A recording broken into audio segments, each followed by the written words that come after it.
Hi friends, தும்மல் அப்படின்றது எல்லாருக்குமே வர்றது தான். அது இயற்கையாக நடக்கிற ஒன்று. இயற்கையாக நடக்கிற எந்த ஒரு விஷயத்தையுமே நாம் தடுக்கக்கூடாது. அப்படி தடுத்தோன்னா அது நமக்கு பெரிய பின்விளைவுகளை தான் ஏற்படுத்தும். தும்மலை கண்ட்ரோல் பண்ணும்போது தொண்டையில் அலர்ஜி ஏற்படுது. அதை அப்படியே விட்டோன்னா அதுவே தொண்டையில் துளையையும் ஏற்படுத்தும். டாக்டர்ஸ் என்ன சொல்கிறாங்க அப்படின்னா, நம்மளோட குரல் வளையில் அவ்வளோ ஈஸியாக எந்த பாதிப்புமே ஏற்படாது. ஆனால் அடிக்கடி வாந்தி எடுக்கிறது, இருமுறது, இந்த மாதிரியான விஷயங்கள்னால தான் குரல் வளையில் பாதிப்பு ஏற்படுறதா சொல்லுறாங்க. நம்ம உடம்பில் இயற்கையாக நடக்கிற எல்லா விஷயத்துக்குமே ஒரு காரணம் இருக்குது. அதில் தான் நம்ம உடல் ஆரோக்கியமும் இருக்குது.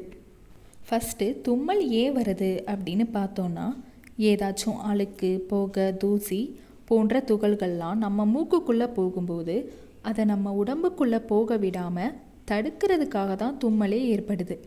இருந்தாலும் ஏதாச்சும் நோய் தொற்று காரணமாகவும் நிறைய பேருக்கு தும்மல் வரலாம். அளவுக்கு அதிகமாக தும்மல் வரும்போது நாம் கண்டிப்பாக டாக்டர்ஸ் கிட்ட போய் செக் பண்ணுறது ரொம்ப முக்கியமான விஷயம். தும்மல் மட்டும் இல்லை, நம்ம ஆரோக்கியத்தில் ஏதாச்சும் ஏற்ற இறக்கங்கள் இருக்கும்போது நாம் கண்டிப்பாக டாக்டர்ஸோட அட்வைஸை வாங்குறது ரொம்ப முக்கியமானதாக இருக்குது. ஓகே ஃப்ரெண்ட்ஸ், இந்த வீடியோ உங்களுக்கு பிடிச்சிருந்தா கண்டிப்பாக நம்ம சேனலை சப்ஸ்கிரைப் பண்ணுங்கள்.